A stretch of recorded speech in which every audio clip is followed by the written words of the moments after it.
Here we are. Welcome to episode 4 of the Hybrid Athlete Podcast. This is going to be a nice numbers-filled episode, full of stats, full of kind of my recap and my explanation in detail of how my training program is going to be working this next month. So, very exciting time for me, very demanding time. It's hard work. So I finished that marathon about 2 weeks ago. And well, actually only 8 days ago, 9 days ago now. Then I'm headed into a full comprehensive training program for the Ironman Boulder 70.3 that's coming up on June 10th. So that being said, I want to provide as much value as I can on these streams and eventually get some more people watching these episodes. So that being said, I want to kind of differentiate how I do things and how I explain my processes. There's a lot of high level guys, pros that just kind of record their training videos and, go over their day, what they do, the vlog, everything, which is great. But they don't always go over kind of like the nuts and bolts of what they're doing. So I figured today would be a good day, good opportunity for me to really dig into kind of day by day, rep by rep, set by set, mile by mile, exactly what I'm doing and what my volume is. So I'll break down kind of how my training has changed. You can check out some of my Rich Racers podcast episodes from the previous couple months over on the Rich Racer channel that I collab onto with Zach. But for this episode, I'm just going to really go kind of all in on what's going on these next 3 weeks.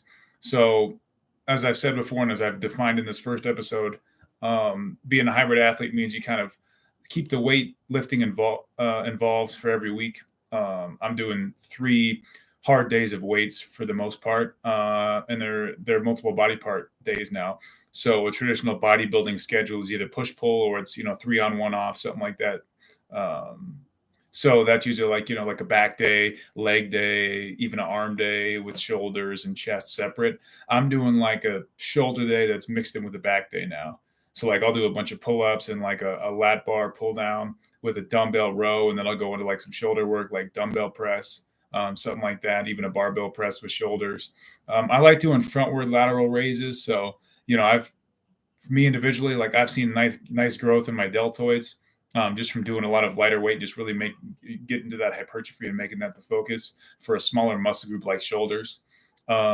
Legs, similar thing in terms of combining a muscle group. Like in the off season, I would do like a deadlift, a squat, and I do like 5 or 6 different exercises, probably 20 total sets, just for a specific muscle group. Now I'm getting into more of like just like a combined session where I'll hit like 10 to 15 sets of legs, like mostly machine work. And I will get hypertrophy. I mean, I'll get a nice pump in my legs. Machine work actually is really good for that. But it's not directly like, breaking down as much. Like I'm not causing as much trauma in my direct weightlifting. I'm not really like, grinding hard at like, 20 to 24 sets of legs. It doesn't take me 90 minutes plus to do a leg workout. It only takes me about 45 minutes a week now at this point. I'm concentrating most of my leg strength and energy on the bike. I would say a professional level resource that you can use would be Greg Doucette, Coach Greg. He's a great personality that's on YouTube. He talks a little bit about kind of, pushing on the bike, and you can still burn a lot of calories. You eat more because you're basically combining bike workouts with legs. And there's a reason your legs grow, and being a cyclist really helps your legs grow, and you get growth and you get performance increases that way because biking is demanding on the legs. So, that kind of being said with the muscle group layout, I'll get into kind of the cardio and the total mileage that I put in. So running, I'm at 25 miles a week, and 25 miles a week now looks like 1 11-mile run, 2 6-mile runs, and then like a 5K. So I guess it comes out to right at about 26, something like that.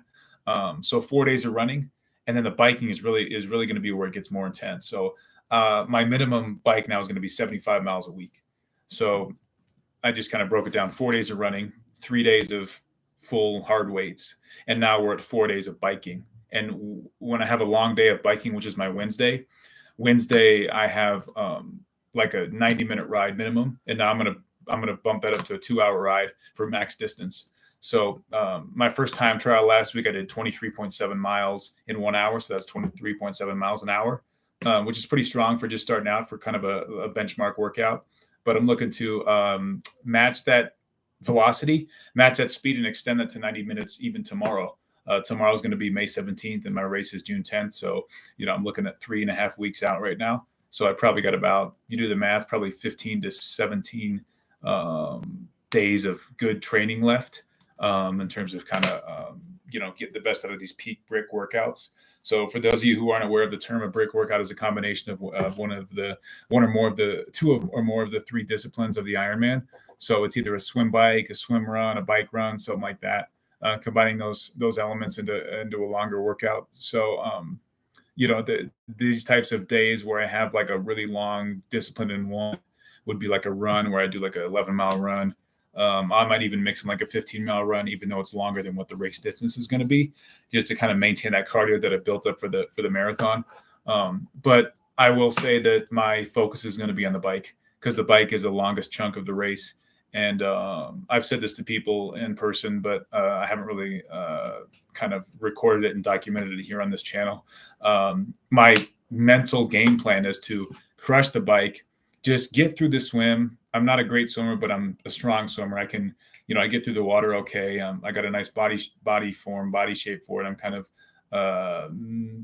endomorph. So I kind of, I'm kind of slender. I'm not that wide. My limbs are pretty, my torso is relative to my legs is kind of even. So I got a nice body frame to swim pretty well. So last year I did the swim in 40 minutes and 40 seconds. So my goal is to cut 3 minutes off that time and get a sub 37:30. So I think that's realistic. And then getting into the bike, like I said, these training sessions are geared towards biking for 2 hours and being a little bit fatigued, but being able to get off the bike after 56 miles and go run 13 miles nonstop. Which is, I have never done that in my life yet. I've completed the last 2 marathons full, no stoppage. But the Ironman is a different ballgame for me. So I'm still kind of a beginner, I would say, in terms of the 70.3 distance. I've kind of grown into kind of a more of an intermediate to advanced level in the marathon. But this Ironman is definitely one of the more challenging part of my summers where I do these endurance races. So I'm really focused on the bike. I got a nice bike set up. Next week, I'll talk about the brand of bike I have, kind of how I do, the wheels that I purchased, how I do gear shifts, and how I'm learning about being better at gear shifting as I go through the race. But for this episode, it's strictly, we're just talking volume output weekly. A 90-minute session is 35 miles, 36 miles maybe. A 2-hour session is going to be 44 plus. So I'll have a couple 2-hour sessions. I'll have at least one 2-hour session for the next 3 weeks. So that's going to be 3 sessions before my race. And then on the last Saturday, or probably the second to last, which would be May 27th, I'm going to make that about a 2-hour 15, 2-hour 10 to 2-hour 15-minute bike where I hit 50 miles. So it's like pretty much 90+% of what the total distance is going to be for the race. Make sure I can get that done and then get out on the road and run my miles. So the last part of each week is structured. So let's see, right, so far we have the 3 days of hard weights plus a 4th day of just kind of isolated accessory movements, nothing that's compound lift. So we have that for weights. Then we have the 4 days of running, where there's one moderately long day, which is 11-mile run. And then we have the 4 days of the biking, where if you get to 75 miles, let's do the math here. So I have a 45-mile bike, which is going to be one of my workouts. I have 30 miles left. So I'll spread those 30 miles out over 3 days, probably like a 12, 8, and 10, something like that. So I'll just spread them out, maybe half-hour rides at the most, just to kind of keep into the rhythm, and maybe combine that with a 6-mile run and some weights, one of those weight days, something like that. So going through the week, the swim too is the last discipline that I have to include. So we got 3 days weights, 4 days bike, 4 days run, and 3 days of swimming. So my swim is going to be on Saturday and Wednesday. And then the third swim, which I mix in, is going to be a shorter distance, maybe like 750 meters at the most. And it's going to be probably either a Tuesday or a Thursday, when I mix in like a swim with kind of some hits, some cardio. This Thursday, I'm going to do my cardio. My hit cardio is going to be 4 rounds of boxing. So I either do that or I do like a couple of intervals on the assault bike, where I go for a 50-calorie burn as fast as I can, max effort. Take like a 1 minute break in between. So I go 1 minute on, 1 minute off, 1 minute on, 1 minute, 1 minute off. 5 rounds of that will get you in really good shape. And you really just kind of incinerate body fat that way. Um, I've discovered recently in my training that my body composition is changing, and I'm experiencing a little bit more fat loss now that I'm getting more into like the kind of mixed type of cardio as opposed to just strictly running. So me personally, I like how my body changes in that way, meaning like I'm a little bit tad bit more muscle bound, even though my body weight's similar. I might have actually even lose a couple of pounds, but I feel like I just looked like aesthetically more pleasing because I have 3 different disciplines that I'm doing for the Ironman. So I guess it's like a caveat to this other endurance.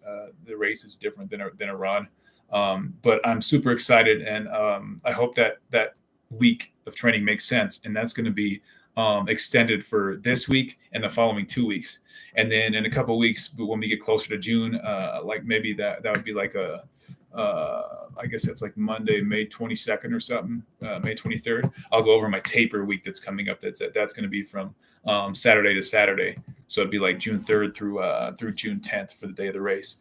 As I said, I want to provide a little bit more detail than just kind of the volume and the structure, the day counts for each discipline. So we're looking at 4 different types of exercise, right? We're looking at run, bike, swim, and weightlifting. There's a couple days where I do all 4, but I never do all 4 when I'm trying to optimize and maximize my output for running, biking, or swimming. That being said, though, I feel like it's my job and my duty as a aspiring hybrid athlete to push myself specific days where I've never pushed myself before. And those days are coming, believe me. My training is already a level up, a level above what it was last year. For example, like yesterday, I had a two-day workout, a 2 workout day. So in the morning, I did a CrossFit style workout here in town. That was like barbell work, squat lunges, clean squats, pull ups. I did like a total. I did let's see here, probably 80 to 100 pull ups that workout. I did medicine ball work with like abs. I did the row machine for kind of a back element, mixing like box jumps, kettlebell walks, so 100-meter kettlebell walk. So I did quite a bit, and it's like a whole body workout. Then in the evening, I went into a cardio session. So this cardio session, I didn't really know what to expect. My intention was to do a 45-minute bike and probably a 20-minute run. Wasn't sure what my speed was going to be getting off the bike because I was a little bit fatigued from the morning. But I actually surprised myself, and I was able to hit a weight session after the bike and run. So I was surprised at how much energy I had. I definitely felt it this morning when I woke up and had my 5 a.m. workout this morning. This workout was just kind of like an active recovery back workout. But I will say those big days where you surprise yourself, I think they're important they just build confidence because my sheer output, my output for that day, a 90-minute CrossFit workout session followed by another 90-minute, intense cardio session where I'm not slowing down. I hit a 45-minute bike, and my distance was right at around 17 and a half miles. So I'm kind of maintaining that 23-mile-an-hour pace for 45 minutes, which is great. And then I get into a run. So I got off the bike and then I went into a run and I hit 20. I ran on a treadmill 9 miles an hour. So that's 6-minute, 40-second miles. And I got pretty much a 5K in at that pace for a 20-minute run. So, that's volume wise, that's like a fraction, a quarter of what I'm going to be doing, about a third actually of what I'm going to be doing for the day, for the race. But you factor in like the fact that I did a CrossFit workout and then after that I did a shoulder workout. It really gets me kind of ahead of where I want to be for this race coming up. And it just gives me all more the confidence that when I do indeed give myself kind of a 2-day taper, a 2-day kind of, kind of stagger off from the intensity, that recovery time frame is going to be more than enough to really get me just amped and ready and pumped for this day of Ironman. Biggest thing to know is when you feel like you can push yourself a specific day and you're really kind of feeling your Cheerios. Seth Feroci says, "I'm feeling my Cheerios." So those days, just go for it, man. I mean, don't hold back, and just make sure that like you can you can recover the next day, but don't worry about like keeping a schedule. Like, oh my God, I have to keep this regimen because if I fuck it up, then it's going to be, it's going to be horrible. That's not going to happen. The total week by week output. I'll drop another name, Juji Mufu. He's an incredible bodybuilder. He's like a gymnast. He's athletic. He can do like backflips and shit. He's crazy. He is able to basically control his body frame and stay really, really lean just by focusing on weekly how many calories he eats, weekly how much work he does, how many times he works out. Even that deceptionist, the freaking Liver King, even that dude, he has some good messages in terms of kind of like, the primal rules of life, whatever it is, the 11 rules of living primal. One of them, which I actually resonate with, is controlling kind of your eating over the long term, mid to long term, meaning like a whole week. So, don't freak out if you eat too much or you're a little underfed for like a 12-hour time frame. It's not going to ruin your body. It's not going to ruin your week. It's probably not even going to ruin your work week out. Ruin your workout. Sorry, I can't talk. So kind of keep that in mind and don't kind of mentally screw yourself over by thinking, oh, I got to be perfect. I got to be completely lined up with what I said I was going to do. One thing that I'm going to try to implement on my fitness programs, especially when I start taking clients on, once I finish my certification and all my specialties with the ISSA, is I'm going to work on kind of creating a method called plan versus real.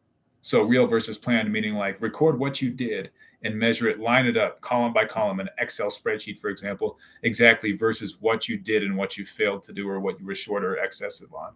So for example, my real versus planned yesterday, when I intended just to do a 45-minute bike and a 20-minute run, not that fast. The bike might have been that good, but I didn't plan on weights, was I'll write over that. Okay, I hit the 45-minute bike, check. 20-minute run, check. And a kind of a caveat, a little asterisk. Yes, and it was at 9 miles an hour when I only planned on running at 8.5 miles an hour. So that's great because my race day pace, I anticipate being somewhere close to that, probably 7.5, maybe even 8-minute mile, just because of the difficulty of the race. But I'll write that on there, and then I'll write on a 10 to 15 set shoulder workout with some abs at the end. So I added like a whole 20 to 30 minutes of work just because I was really feeling my Cheerios, right, Seth Roshi. So like including those and being able to kind of adjust accordingly. And even though my Tuesday morning workout wasn't quite what I anticipated, I consider it in this format. I consider it like a 30% gain and a 10% loss on the following day. 2 steps forward, 1 step back. So I really kind of resonate with that kind of principle of exercise too. Really excited to be talking about this stuff and really looking forward to this entire summer.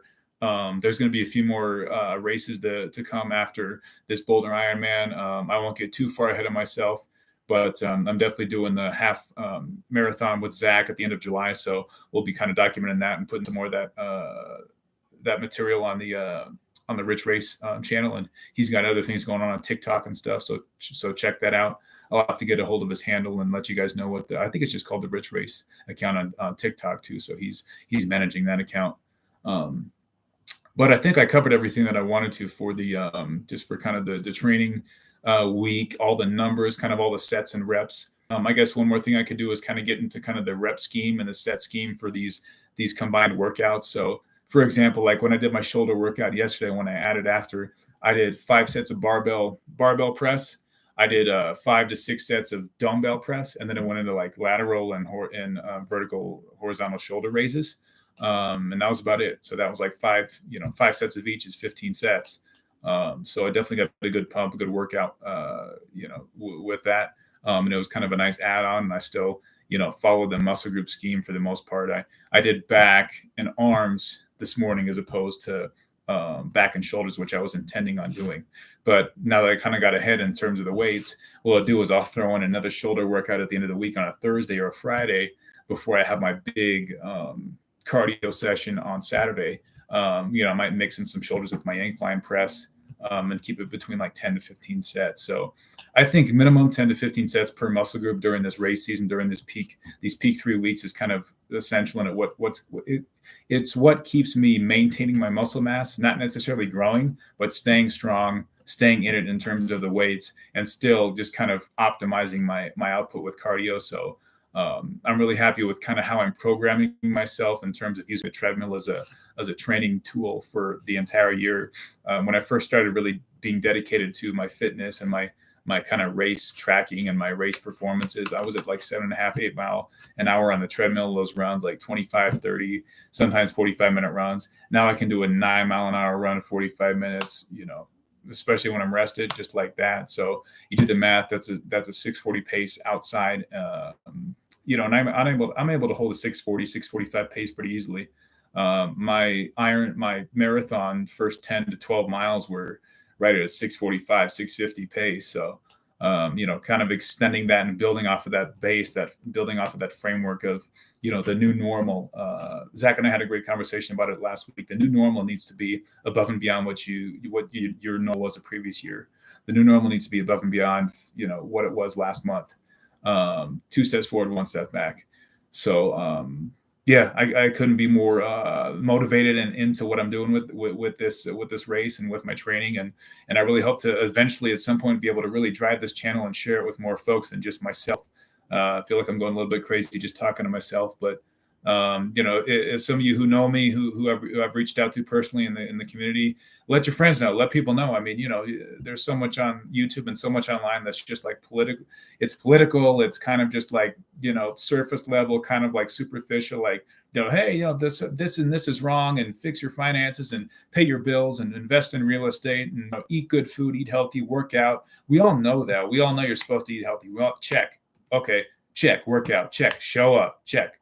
One of the sayings I hate is 90% of the solution is just showing up. That's bullshit. A lot of the solution and a lot of the fulfillment from what you do in life is from really like digging in on that last 10% and really just giving it your all to really fine tune it and not just brush over it, but really dig in and look at yourself in the mirror, look at your schedule, look at your habits, look at your actions every day and say, is this really like am I able to get more out of this? And the answer for almost everyone on the planet, unless your name is David Goggins, the answer is yes. So it doesn't have to be fitness, but I'm just gearing this channel towards fitness because it's one of my passions. So, the message I want to send, and hopefully this spreads to more people and kind of gets, pushed out further than just a local community of who's viewing this or who I'm involved with right now. But the overlaying message is, I hope that more people get involved and kind of really dedicate themselves to a hybrid athlete style of fitness. Because, your diet, you can mess up on a diet. It's not going to ruin you.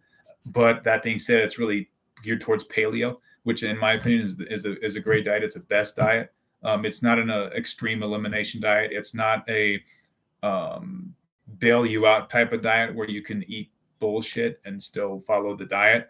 Yes, I believe, in my opinion, especially on my diet, check out my diet plan. The link is attached to my profile. But there's like times where you can have something that's enjoyable, that's, a little sweet or whatever, that's good, but you're always just on point and you're always just sharp with this type of program. So I really hope to share this program and even a professional level program that I can kind of fine tune and develop and build and eventually sell at some point in the near future. So I've talked fast today and gone a little bit over than what I was planning on doing, but I'll let everyone go, and I hope someone shares this with your friends and share this with people in the community. And if you ever see me around, around town, or if you're a family member, just go ahead and feel free to ask me anything. Ask me questions about what you're doing, what you plan on doing, and what your goals are. So we're in it to win it. So thanks for your time, and I hope everyone has a good and